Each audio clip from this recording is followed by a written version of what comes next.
Greetings to one and all. In today's session, we are going to see the applications of functions with the help of C programs and what are the advantages in our programming and how it can help us to develop efficient programs in lesser time. And we'll also see that how the programs which we have already executed, like Factorial, Program Armstrong, Prime Number, how they can be written using functions. And at the end, as promised in the first session, that the part of macros definition we will be seeing. What are the definition of macros for functions? We have seen macros definition for constants. Now what is it for functions also we will see. So to begin with, let me introduce you to a program. See here, program execution always starts from main. So I have declared three variables. This is declaration, variable declaration. We can declare the variables before using them in our program.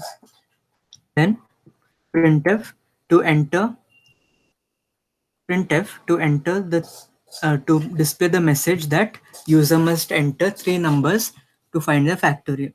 Means what? Here I will initialize ABC using scanf by the user input, and after initializing these three variables ABC, I'll find the factorial of A, B, and C. So if we didn't use functions in our program, what we had to do? We had to first find the factorial of A. Then we had to write the same code again to find the factorial of B. Again, we had to write the same code to find factorial of C. So this would be what? Duplicate sets of statements would be present in our program, which is not a good approach. And so there is redundancy, and the program will include more lines of code. So to avoid all this, we are using functions. So what I have done, I have called a function fact of A. Fact of A means what? I'm passing the variable A as a parameter to the user defined function fact. And whatever is returned by fact function, I'm storing it in variable result1. Okay, and then I'm printing factorial of %d is %d, means factorial of A is result1. Result1 stores the factorial of A. Okay, I hope you know that we can use the value that is returned by a function. Similarly, instead of storing the value returned in result1, whatever value is returned by fact function, I can directly use it here without storing the returned value in a variable. I can directly use function call. So whatever value is returned by the function, that will come in place of the function call. So factorial of %d means here B, and this %d means whatever value is returned by fact function. And here factorial of C is fact of C. Okay, so we have called our function, but since this is user defined, the user, that is the programmer, that is you, have to define the function. So above main, I have defined my fact function. Now to just add certain concepts of conditional statements, what I have done is, if the user enters the factorial, means he wants to find the factorial of the number 1. So factorial of 1 is what? 1. Factorial of 0 is what? 1. So if the user enters 0 or if the user enters 1, then what should be returned by the function? Just 1. No need to multiply 1 into 1 or anything. Simply return 1. If user wants to find factorial of 0, then also return 1. So if the value of the argument passed, see here, I'm passing the ABC as a parameter to fact function. So whatever the value of A, that will get passed to the function header. So whatever the value is of A, that will go to here. It will get stored in N. And the value of A is copied to N. The value of A is stored in N. The N variable, which is local to fact function, that variable N is getting assigned the value of A. But N and A are different variables. They do not mean the same. Okay, only their values are same, but they are different variables. So what I'm doing, so if I'm entering 5, then what will happen? the value 5 will get passed to fact function. Okay, if I enter 5, a is equal to 5, and I'm passing a, that is I'm passing 5 to fact function, and that will come here. So n is equal to 5. So what? N is equal to 0 is false. So it will check the second condition. N is equal to 1, that is also false. So logical OR over here will return false. So the condition for if is false. So the body of if, that is this statement, will not get executed. Then we'll check for else if. But n is not equal to 2, n is equal to 5. So body of else if is also not executed. So by default, else part will get executed, and the normal way of computing factorial that you will use. So if the user enters 0 or 1, then simply return 1. Else, if the user enters 2, now 2 into 1 is 2 only, so it will return 2. No need of this condition actually, but just to show you if else ladder, I'm using this. So if user enters 2, simply return 2. No need to write 2 into 1. Okay. Just for programming sake, I've used this. Even if you don't include else if part, it's okay. Now, if the user enters 3, 4, 5 or any other number, then as long as it is greater than 0, that number, I'll do res is equal to res into n. This statement is assignment operator, short form. It is equal to res is equal to res into n. So the product, that is n into 1. Initial value of res is 1. So the product will be 1 into 5, that is 5. And then n will get reduced by 1 by decrement, that is n will become 4. Then I'll store previous res into 4. So you know, I've already explained you how to find factorial. I've executed the program already using for loop. This is using while loop. And then finally the res variable will hold factorial of n, and then I'm going to return res. Now make a note that whenever you include one single statement, no need to give curly braces. Means what? I've already told you this, but as a part of revision, what I'm saying is,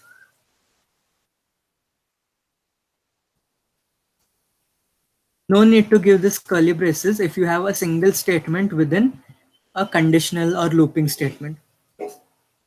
Okay, even for else if, no need of curly braces. Now while statement, while is a single statement it is considered as. So for while, inside while there are two statements, that means more than one statement, so you must give curly brace for while. But while is considered as a whole. This is whole thing, whatever I've highlighted, this whole thing is one statement which can come inside else. Okay, inside else, this one whole thing is one statement, because while is considered as one statement. Whatever is inside while can be number of statements, but while as a whole is considered as one statement, which can come without curly braces under the else block. So no need to give curly braces for else, and return res. So suppose user enters 0 or 1, then directly I will return 1. So what will happen? Control will jump out. The program control from this statement, it will jump to the function call. And the value what is returned? Value returned is 1. So the value 1 will get stored in result 1, which I am printing here. If the user enters 2, then what will happen? This condition is false. So else if part, I will return 2. Control will come out of the function definition. I repeat, by return statement, what will happen? Control will come outside of the function definition back to the function call. If these two conditions fail, then what will happen? By default else part. So if the number is 3 or greater than 3, then you will compute its factorial by the normal way, and you will return the res. Now see here, if part, in the if part, you are returning something. Else if part, you are returning something. So if you want to reach else part, these two conditions must be false. And if you are reaching the else part, then whatever the statements after else and within else, they will get executed, right? This return res is the second statement, while is the first statement, which is considered to be a part of the else block. This return is outside else block. Okay, so what will happen when the user enters 3 or greater than 3?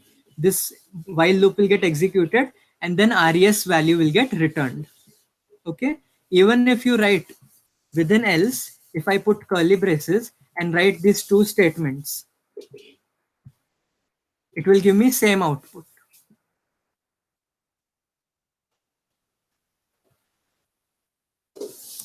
Okay, within the else, I have the while and return areas. This is also okay, or how it was before. This is also okay because by default, you have to return some value from this function. I hope you have understood this. So what I'm doing, I'm calling fact for A variable, fact for B variable, and fact for C variable. So what, I don't have to write the function definition again and again. I'm reusing the same function definition for different parameters which are passed to that function. For the different values of the parameters passed here, different parameters are what, ABC. For different parameters, I'm using same function definition. Okay. And return type is what? Integer. Factorial return type is what? Integer. So int is the return type of fact function. I hope you understood this program and how functions help us reuse our code, avoid redundant or duplicate code, and how it helps to relate all the logical statements under one section, and how modularity can be achieved, okay, by this program. So let me execute it and show you. So first message is what? Enter three numbers to find the factorial. Suppose I enter 1, 0, and 5. So for 1 and 0, the direct value will be returned, that is 1. Okay. For 1 and 0, this directly will get returned for 1 or 0. And 5 is what? It is not equal to 0, not equal to 1, not equal to 2. So else part, I will compute the factorial 5 into 4 into 3 into 2 into 1. So I have entered these three numbers. So factorial of 1 is 1, factorial of 0 is 1, and that of 5 is 120. Okay, we are getting the right output. So each time I call the function, control will jump to definition part, execute statements of function, and then the control will return back to the function call, and whichever statements are after the function call, they will get executed sequentially. Now another version of this program. Now see here, I have included function call here. Here also I'm doing function call. Here also I'm performing function call. So what I'm doing, 3 times I'm using function call. So what I can do, I can call the function a single time and put that statement within a loop. Means what? The function call will be called again and again. See here, I'll show you what I mean.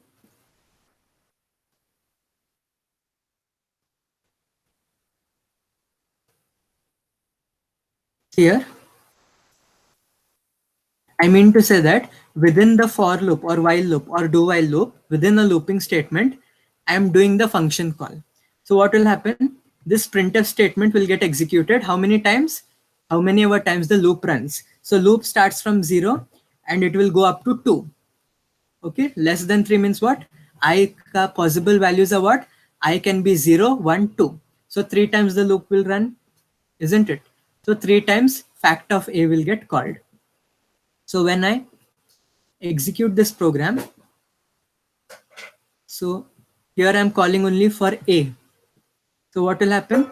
B and C ka factorial will not be found. So when I run this program, even if I enter three values like 4, 5, 6, what is the value of A? 4. So factorial of 4 only will be displayed here, okay, as per my program. 5 and 6 ka factorial will not be computed. So when I click enter, just let me give a \n so that it improves code readability. So now when I run my program, the three numbers that I enter, suppose 3, 5, 6. A is equal to 3, so factorial of 3 will get displayed 3 times. Factorial of 3 is what? 3 into 2 into 1, that is 6. So factorial of 3 is 6. This statement will get displayed 3 times because the loop runs for 3 times. So factorial of 3 is 6. Same statement 3 times because loop runs for 3 times. So I hope you understood that function calls are just statements which can be included within loops. Now,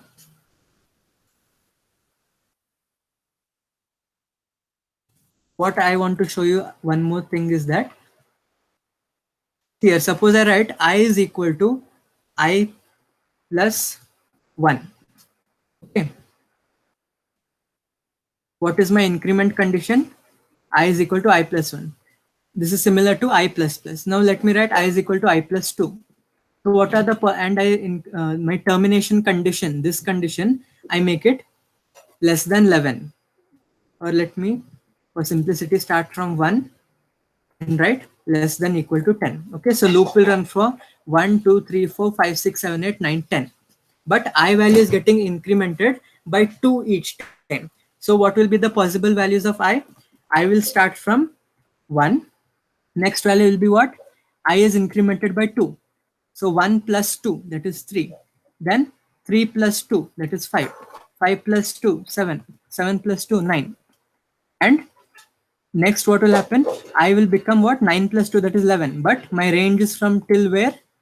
Till less than equal to 10. So 11 is out of the range, so it will not be included. So possible values of I are 1, 3, 5, 7, 9. That is odd natural numbers from 1 to 10. And here I want to say print factorial of I is fact of I. What will happen? When I is equal to 1, fact of 1 will be called. When I is 3, fact of 3 will be called. I is 5, fact of 5. I is 7, fact of 7. I is 9, fact of 9 will be called. Okay, so how many times this printf statement will get executed? The number of I values that are possible for this loop. How many I values are possible? 1, 3, 5, 7, 9. That is 5 values. So 5 times I will find the factorial of which numbers? I'll find the factorial 5 times, each time for one of these numbers. So when I run my program, let me give a percent and backslash n over here. And when I run this program, enter the 3 numbers. Just a minute. Let me remove this statement also, because here we are finding directly from the loop. We are not telling the user to enter anything. So directly for 1357, the factorial is getting executed. See, we are getting the correct answers of factorial. So what happens? I is equal to 1, I is less than 10. Condition is true. Body of the loop will get executed. Single statement is there, printf. Function call is called. Function is invoked, you can say. So I is equal to 1. So fact of 1, control jumps to definition part. Since fact of 1 means what? 1 is passed, n is equal to 1. So if condition satisfied, 1 is returned. Control jumps back to function call, and then this printf statement is executed. Similarly for each value of I. So here also we can see that function call is within a looping statement, and easily we can increment the values, that is the value of I, and we can easily find the factorial of required I. Now similarly, if I instead of this, I can, if I want to find I into equal to 2, means what? I is equal to I into 2. So what will be the possible values of I? I is equal to 1, then I is equal to 1 into 2. So 2, then I is equal to 2 into 2, that is 4. Then I is equal to 4 into 2, that is 8. Then I is equal to, just a minute.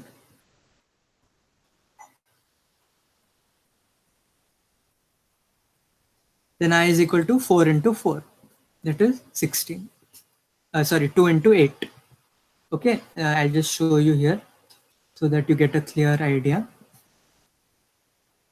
See, first, what is I? I is equal to 1. Then after the loop is executed, I will get incremented. So I is equal to I into 2.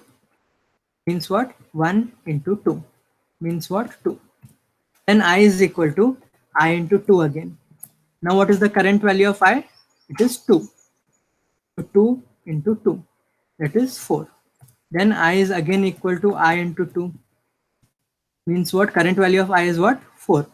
So 4 into 2, that is 8. Then I is equal to I into 2 again. Current value of I is what? 8. 8 into 2 is what? 16. But 16 is not less than or equal to 10. So the value 16 is not acceptable. So last condition for which I is valid is what? When I is 8, loop will run. When I becomes 16, loop will stop. So what I'll do to check the final value of I, whenever I becomes 16, that time loop will get terminated. So what is the value of I when it comes outside the loop? Means what I'm trying to say. When I become 16, loop is terminated, and then whatever the value of I is, that I'm accessing using printf. So when I is equal to 16, loop is getting terminated. So when I print the value of I outside for loop, value of I should be what? Can you tell me? Value of I should be 16. Okay, so let me print and see whether the value of I is 16, and this will also get executed.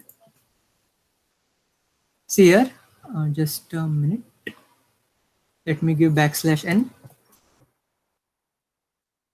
Yeah. So for 1, 2, 4, 8, that is powers of 2. As I showed you, why I'm getting powers of 2 according to my increment condition. And for that value of I, I'm finding factorial. And after the loop is terminated, value of I is what? The termination condition. That is when I is equal to 16. I hope you understood the intricacies of for loop or any looping statement and how we can use function calls within that. So just wait for a moment.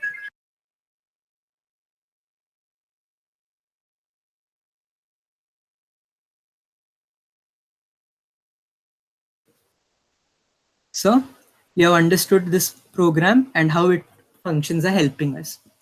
Now next what I want to show you is an example of return statement. Like in this program, I'm printing this message.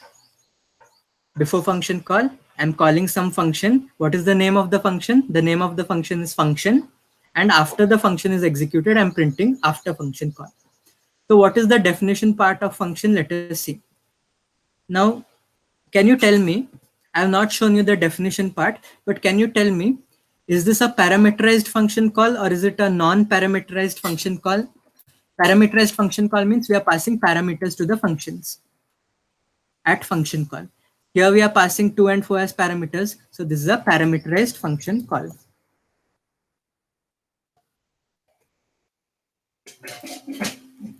Okay. So how many function calls I'm passing? How many arguments I'm passing? 2 arguments. So in the function header, how many are? What is the size of the argument list? There are 2 arguments in function header, int a and int b. Okay. Now I'm passing 2 and 4. There's a if condition over here within the function definition part. What is the condition? If a is less than equal to b, means what I am checking here, if 2 is less than or equal to 4. 2 is less than equal to 4 is true. If body is executed, I'll print this statement a is less than equal to b and I will return. Now see here, till now we have seen how to return some value from the function.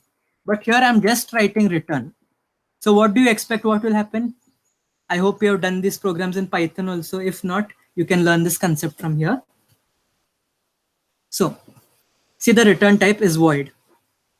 And that is why I cannot return any integer value or floating point value, or you can also return characters. But here, since return type is void, and still I'm using return statement, means what? Here I cannot return any value. What I mean to say is, from here, control should jump directly to the calling part. Means what? Control should not execute the statements after the if part. If this condition is true, I should directly jump back to my calling part. If the condition is false, if part is not executed, so return is not executed, and so I can print this statement. Okay. Here, return means what? I just want to leave my function definition and I want to get back to my function call. Means what? All the statements after return, like this statement, will not get executed. I am returning to my function call without executing the statements after the return statement within the function definition. I repeat, I'm not returning any value. What I'm telling the compiler is, if this condition is true, execute all this and directly return to my function call part. Don't execute the statements after the return statement. This is the feature of return. Feature of return is what? You'll directly go back to your function call. you will not execute statements after return within the function definition. So you can rewind this video if you have not understood this concept. Then, if condition is not true, what will happen? This part will get executed. Why? Because I'm not returning from directly from my definition to calling part. Here, this is not getting executed, so I can print this statement. Have you understood this part? Now, let us run this program. So what should get printed? Before function call, then I'm passing. So I'll return directly back and I'll print after function call. So this, what are the statements? Before function call, a is less than equal to b, after function call. So those are the statements that I'm getting. Now if I'm passing 4, 2, if I'm passing 4, 2, and what? A is equal to 4, b is equal to 2. So I am checking 4 less than equal to 2. Condition is false, so I'll not execute if statements. So this return, which is within the if statement, will not get executed. Directly I will print a is greater than b, and I'll come back to after function call. So see here, before function call, a is greater than b, after function call. So that is why when a was less than b, since I returned directly, this statement was not getting executed. So I hope you understood how we can return without returning any value. This is another use case of return statement. So as I told you, return is usually the last statement of a function definition, but it is not always the last statement. Depending on conditions, return can be the last statement. What condition I'm talking about? Whenever a is less than b, what is the last statement of the function? Return. But if a is not less than b, then what is or it is not equal to b, then means what? A is greater than b, and that time return is not the last statement. What is the last statement of the function definition? Printf. Okay, so return can or cannot be the last statement. Usually it is. Now, see the next program. Here what I'm doing, this while loop, whatever statements are written within while loop, it is similar to which program? Can you tell me? We have seen the programs Armstrong, reversing a number, palindrome checking. Okay, it is, this program has been derived from that program's logic. So what is this program for? This program is used to find the product of the digits of a number. Means what? Suppose your number n is equal to 324. Then what I'm trying to find? I want to find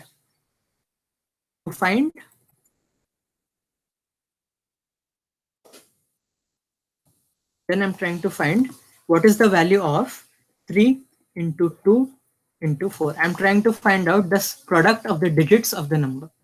Okay. So here the number I have hard coded it, means directly initialized. User can also enter this number. You can try it at home. And I'm storing that number in another variable n1. You definitely know by now why. So while the number is greater than 0, I'm accessing the last digit of the number. After that, I'm passing that digit to a function whose name is compute. Name of the function is compute, and this is a single parameterized call.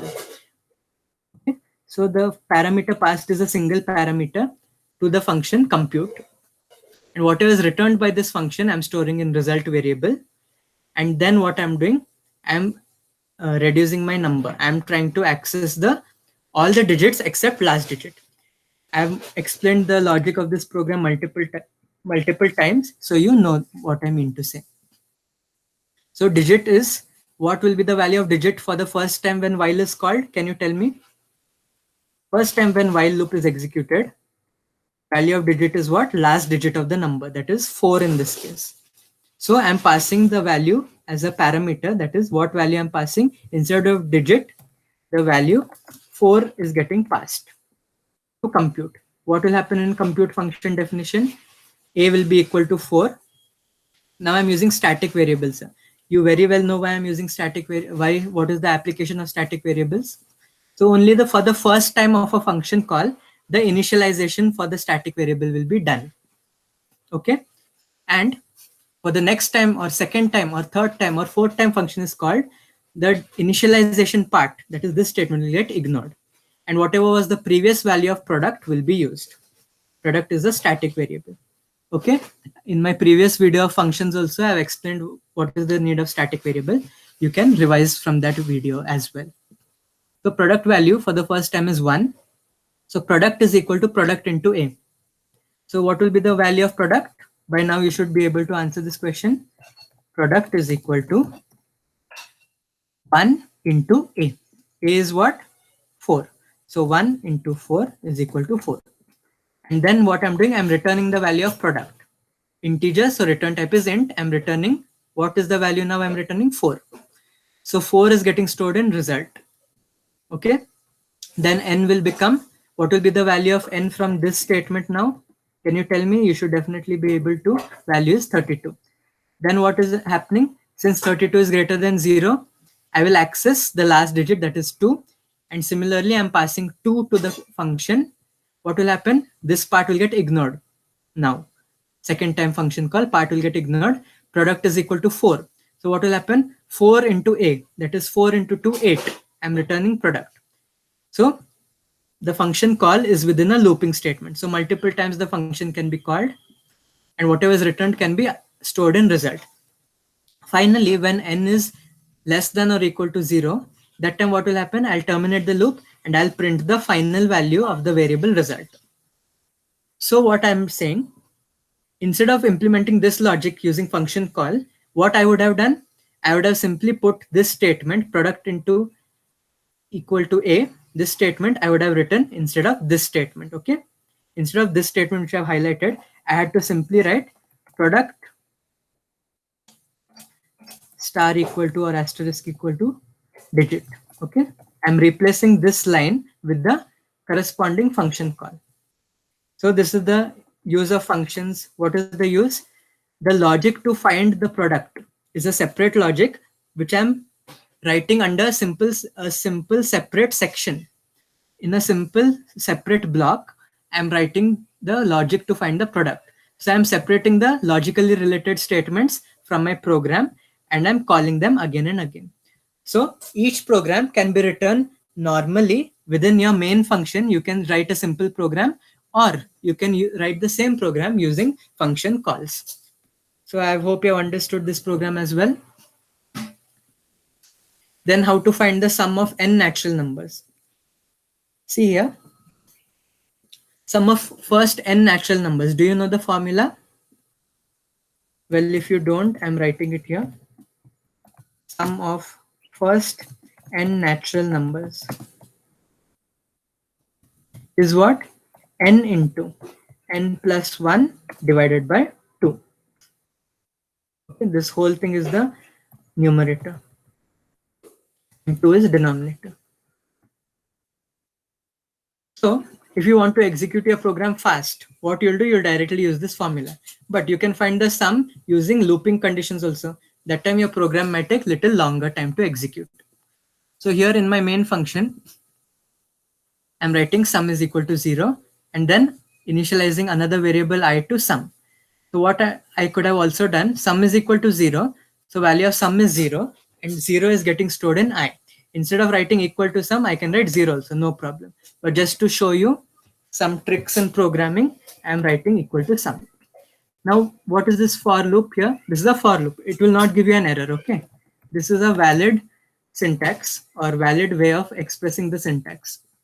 There is no initialization, there is no condition checking, and there is no increment decrement within the syntax, actual syntax. But what I'm doing initialization of the counter variable or the looping variable is what I'm initializing it here as we do in while loop. It is perfectly fine. I'm not writing condition over here.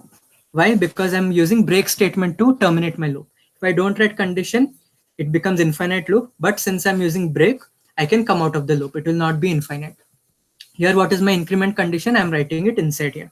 So you can have one and all or no condition also. Means what I mean to say, either you don't write initialization, but you're writing condition and increment here, it's fine. If you don't write all the three conditions, it's fine. If you write any one condition, it is fine. If you write any two conditions only, it is fine. If you write all conditions also, it is fine. Okay. What is happening? Sum plus equal to I means sum is equal to sum plus I. So I is what initially 0. Sum is also 0. So 0 plus 0, sum is equal to 0. Then what? I will become incremented by 1. So sum I is equal to 1. So sum is equal to previous value of sum 0 plus 1. So sum is equal to 1 now. Similarly, it will be sum plus equal to I. Okay, each time you're adding to the sum the values of I. So I is starting from where? 0. Okay, I is starting from 0. And when I is equal to 15, I will come out of the loop. So what are the acceptable values of I? 0, 1, 2, 3 up to 15. Okay, for 15 also. For the value 15 also, I'll add it to the sum. And after that, I'm checking if I is 15. Yes, then I will break. Okay. So the sum will be from where to where? This is sum which I'm printing over here. So sum will include the sum from, it will be the summation of 0 to 15. Okay.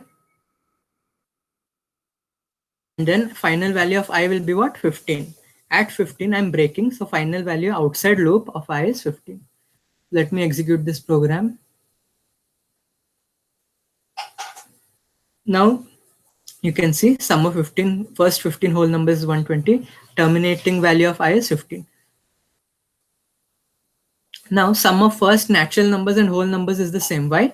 Natural numbers start from 1 to infinity, whole numbers start from 0 to infinity. Now 0 plus anything will give you the same thing. So 0 plus natural numbers is equal to natural numbers, and sum of only natural numbers is also natural numbers. So you can use the formula of natural numbers. You can use that formula to find the sum of whole numbers. Now here I use looping statement. If I don't want to use looping statement, what I'll use? This formula. So instead of using this looping thing, I'll comment this out. This whole thing is not necessary if I'm using formula. Sum of first 15 whole numbers. What will be? Instead of writing sum over here, I'll write, see, formula is what?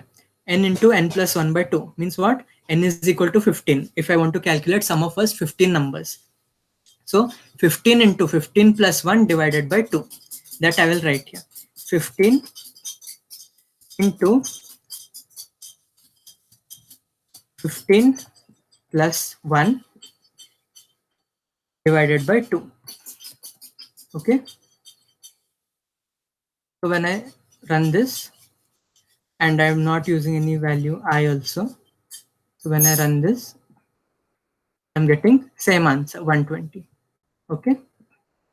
I hope you understood this program also, with and without formula, how to find the sum of n natural numbers.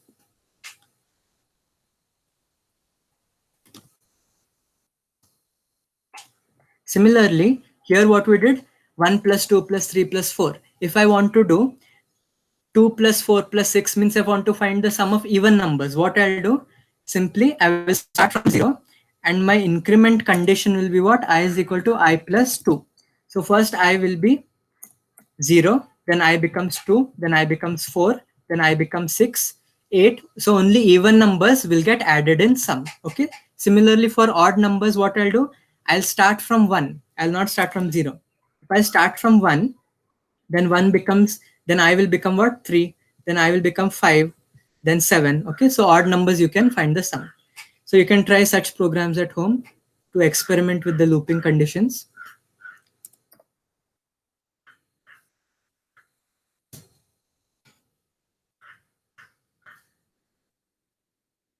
Another thing I want to show you is you can try this sum of numbers using functions also.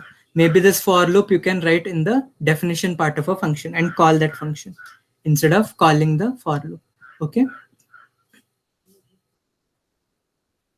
Now, if I want to show you one more thing, it is this, the goto statement. Now, goto statement in functions, what is happening?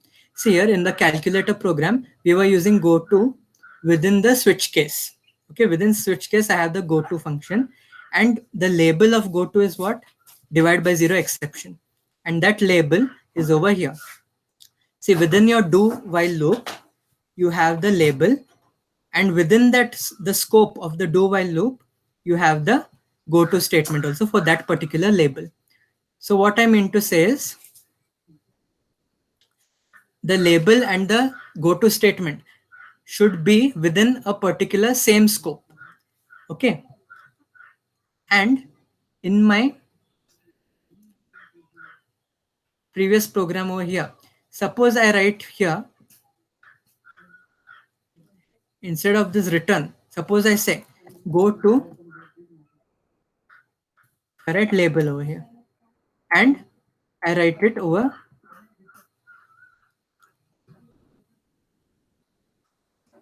if I write it over here, and then my statement after go to. Okay, no need to give any indentation like this here. So what should happen?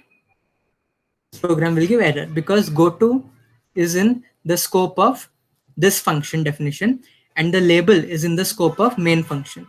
The scope does not have any overlapping over here as in our calculator program. So this will give us error when I run my program. As you can see, it's giving error at goto label. So don't use goto if the scopes are not nested. Okay, nested scope means what? Scope within scope, or scope has some common portion, there you can use goto. I hope you understood. Now another program, vowel detector. Which are the vowels in English language? The vowels in English language are A, E, I, O, U. Anything other than A, E, I, O, U, between A to Z is what? Consonant. If you write B, C, or X, Y, they are consonants. Others, A, E, I, O, U are vowels. So in this program,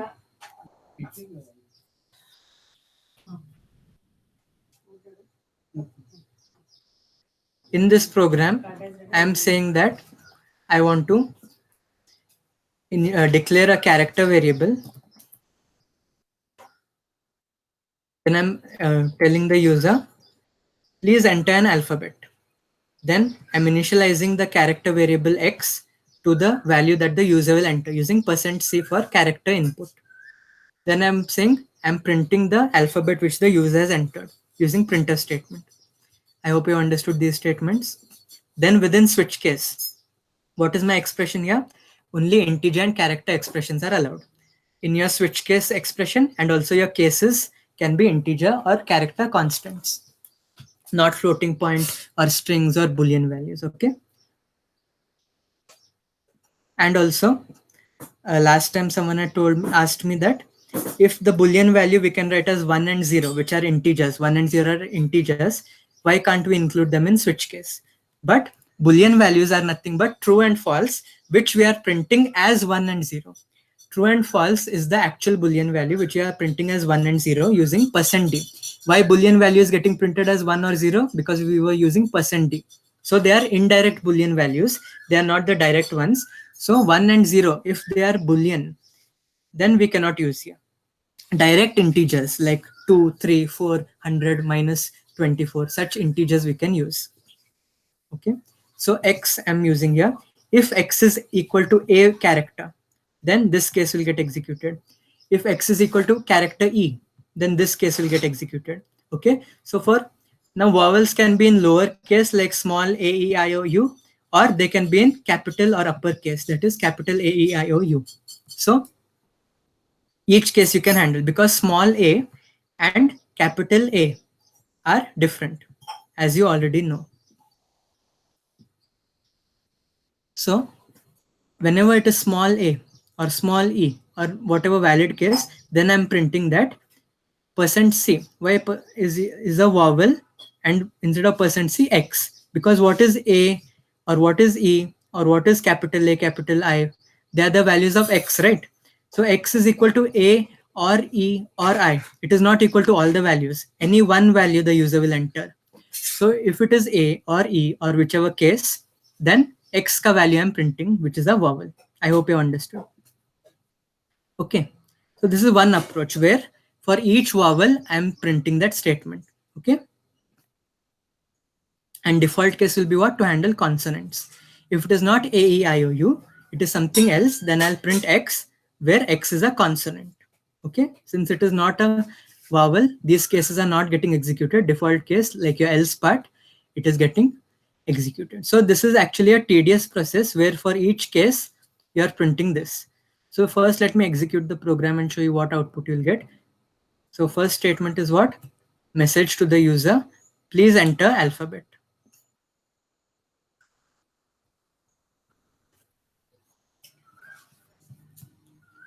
So the user will enter, suppose A, or let me write I. Okay, user is entering I. Then value of X is what here? I. And then I'm printing what? The value of X, which is I. And I means which case will get executed? This one, since I've entered small I, lowercase. So what will get printed? Value of X is what? I. So I is a vowel. And then program is over. So now when I click enter, see what is getting executed? This message, or the prompt, you can call it. This message is what? Alphabet is I. And I is a vowel. Which case? This case.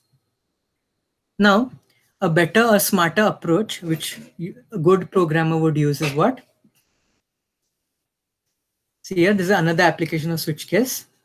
I will not write any statement here.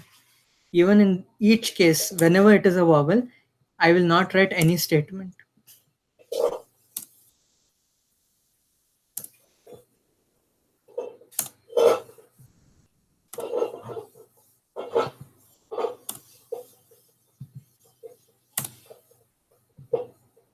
And only for the last case, I will write the value of X if it is a vowel. And default case is what? Consonant. So what will happen, since you're not writing any statement within the case and you're not writing any break statement also under the case, what will happen? Suppose the X, the value of X that the user enters is A. Then what? This case is selected. Since there is no break statement, without checking whether this case is valid or not, the control will jump to this case also. There are no statements below case E also. So there's no break also. So the control will jump to case I without checking whether the case is valid or not. Valid or not means what? X ka value is A. But since there's no break statement, this case will also get executed. This case will also get executed. Each case will get executed until you find a break statement like this. Okay. So at this break statement, it will stop. If I don't give break here, this also will get executed. This also, this also. Then finally what will happen? Since the value of X is equal to A, I'll print that X is a vowel and then I will break. So what will happen? Default will not get executed because here I'm getting break. If I don't get break over here, what will happen? Default also will get executed. And if I don't write break at default, under default there is no break. So what will happen? Since there is no case after default, I will terminate the switch case. Okay. So break is not necessary for the last case. I repeat, the break statement is optional for the last case. Last case is what your default. Default case can be anywhere in the middle or top also. Suppose I write default. Suppose my default case is not here, but I write it here. Then which is my last case? This case. For this case, I don't need to write break. Okay. Because it is the last case. Nothing after that is there so that it will get executed. Okay.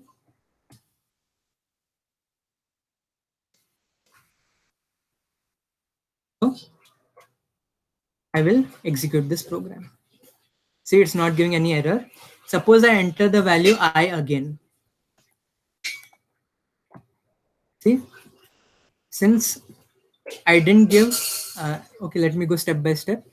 Please enter character. I entered the character I. So I is a vowel. Why? Because this case is getting selected. Then this case is also getting executed without checking whether X is equal to I or not. Because there's no break. Then this is also getting executed. This also. But since there are no statements, you can't see any output. and then this statement. And then I'm printing that X is a vowel, that is I is a vowel. Since there's no break after case U, default will also get executed, and so you're getting I is a consonant. Okay. If I write a break over here to the need of this program, and then I execute, see here, I is a vowel, and then break. Default case not executed. Now, if I enter I over here, if I want to prove that this case is also getting selected, what I'll say, just a simple message as an indicator. What I want to say, case O selected.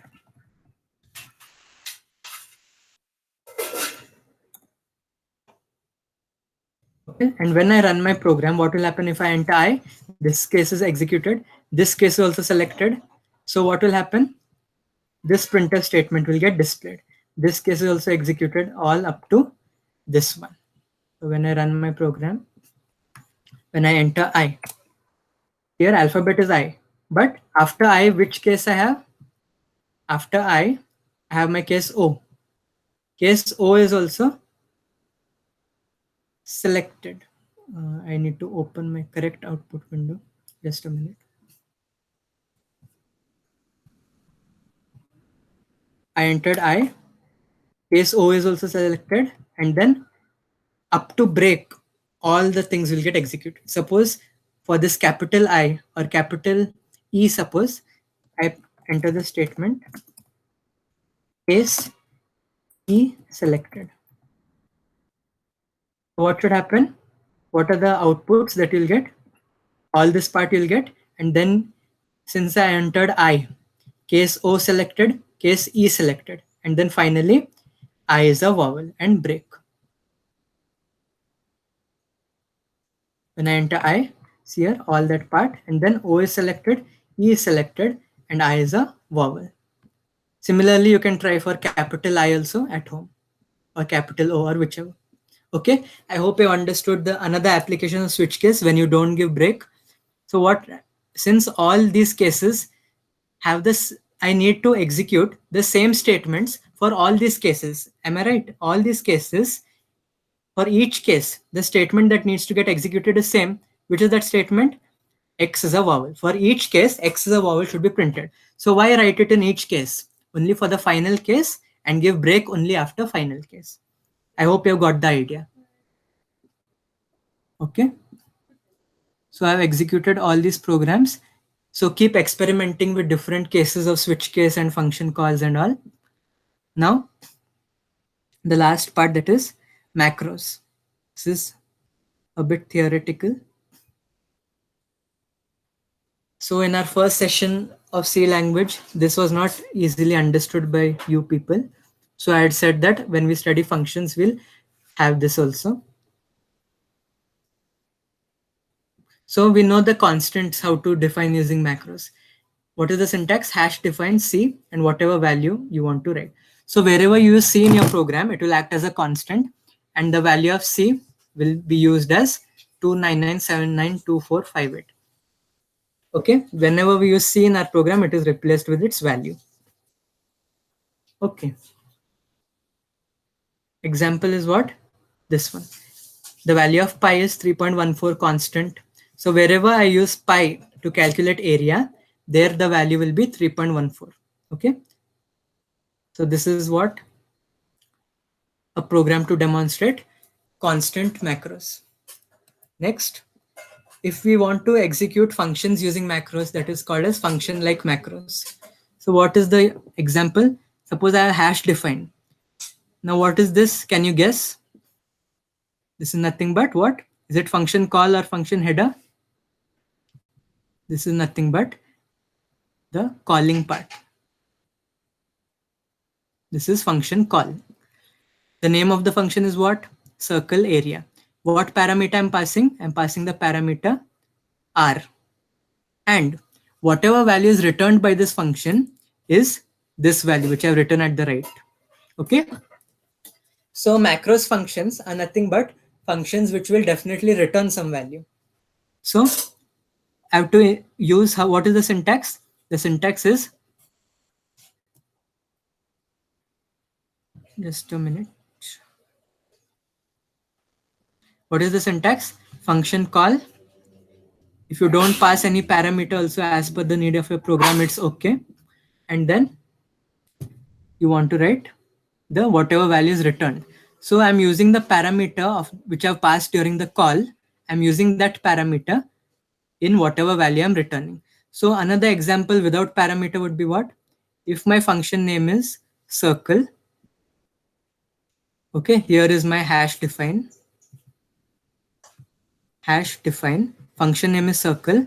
I'm not passing any parameters. So this is a non-parameterized function call. There's no parameters, so it is non-parameterized function call.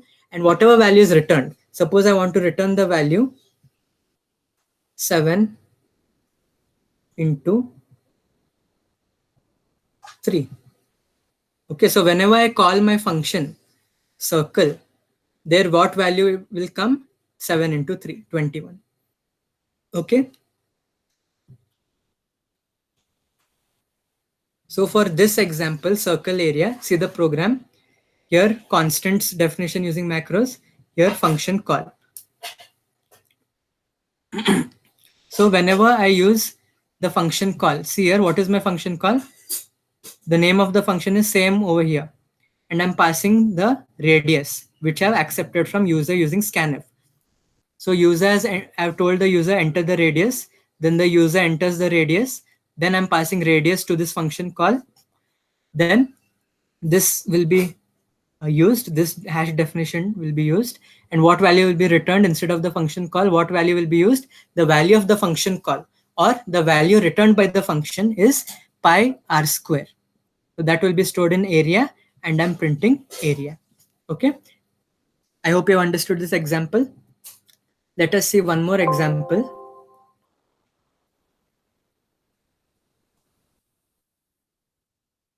First include your header file, then void main. Okay, so your macros always comes after the header files and before your main. They are like global definitions. Okay, so hash define. Now if my function name is fun, I'm not passing any parameter, and I want to return the value 4 into 5. So whenever I call the function fun, the value 20 will get displayed. So suppose here I write printf %d. So I can write returned value is. And here I'm calling the fun function. So this is like a uh, this is like a function where you have usually only return statement, isn't it? If you write this function without macros, I'll show you. For now, what should be the answer? 5 into 4. 20 should be displayed along with the message. Let me say this as macros functions. If I save it as a C file. See here, returned value is 20. So our macros is working. If I give space between hash and define, what will happen? If I give this space, what will happen? It is still accepted, okay? But never give equal to over here, okay? So suppose I have another thing, hash define pi equal to 3.14. Is this correct? Will this give me an error?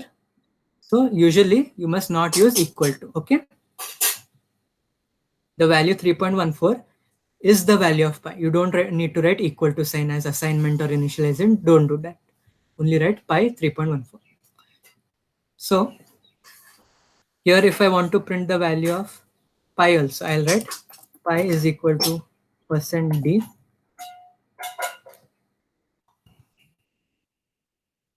And here I write same name. Whatever is your name over here, capital PI, same thing you have to use. Small PI will not work. So see here, just a minute.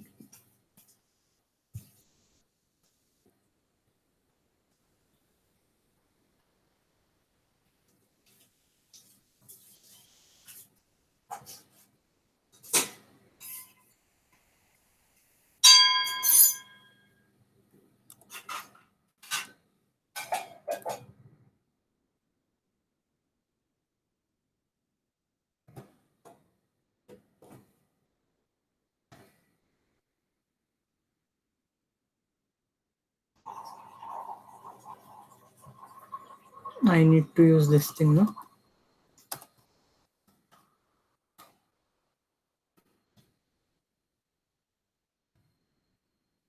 I need to use what? Can you tell me what error I was getting? Why I was getting that wrong value? Because I need to use %f over here, isn't it? Because 3.14 is floating point value. Value returned by fun is what? Integer. So %d. I need to give one more bracket. So see, using %f, 6-point precision means here 6 digits after decimal, you're getting the value, and value returned by function is 20. Okay, so be careful of your format specifiers. So this, instead of using this definition and instead of using this, what else I can do? I can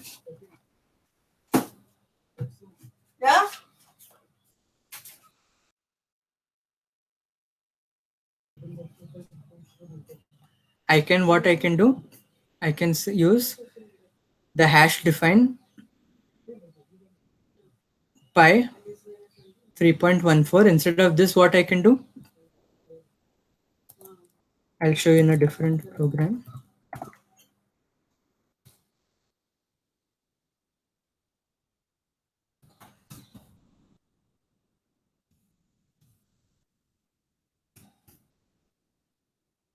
Instead of using that pi like that, I can say pi equal to 3.14, isn't it? And wherever I access pi, it will give me 3.14. And instead of using hash define fun 4 into 5, I can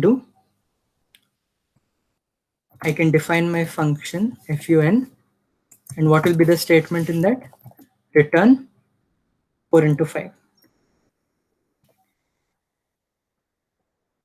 And here in my main, whenever I try to access my returned value,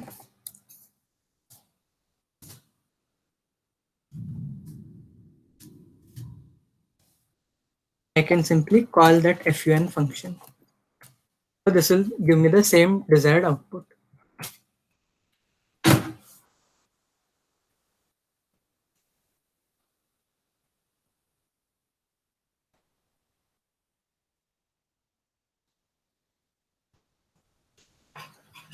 And don't forget to give the data type over here. Okay, so returned value is 20. You are getting the same output. And just a minute. Also, since whatever macros you give, here the value of pi, it is 3.14. If I try to change the value of pi, suppose I say pi is equal to 1.14. Let's see what happens. It gives you an error. Why? Because this is a macros definition for variable, and this variable is a constant. Means what? Value of pi should not change in your program. See the message that you're getting? Left operand of assignment. So you cannot change these values in your program if it is a defined using macros. Similarly, value that is returned by the function can only be altered from here. Okay, you suppose 4 into 5, 4 into 2. Okay, you can only change the value from here, and you can only change the value as 1.14 from here. Now, if 1.14 is the constant value of pi, and here also it is 1.14, let's see what happens. Still, it gives you error. Means what? Reinitialization is also not allowed, even if it is for the same value. Here, if I change the value of pi, it is not allowed. And here, if I reassign also to the same value, then what happens? This is also not allowed. Okay, so you need to take care of these things. Reinitialization to some other value, reinitialization to the same value, not allowed. Only here it is, you can use it by changing the value. I hope you understood this. Similarly, if we want this effect in our program, then what you have to do for your simple variables, you have to precede its definition or its initialization with const keyword, const. And now if I go to change the value as 1.14, let's see what happens. It's giving me error. Means what? whatever value is for pi, it is a constant value, and it cannot be changed in your program. Okay, so macros definition constant you can do using const keyword. I hope you understood this const keyword and macros. If not, you can rewind this video and see again. So we have seen all the topics in our functions unit in C programming. I hope you'll practice on your own the programs using functions and macros, and complete the assignments as well. It will help you in future. Thank you for watching this video and attending this session. Thank you.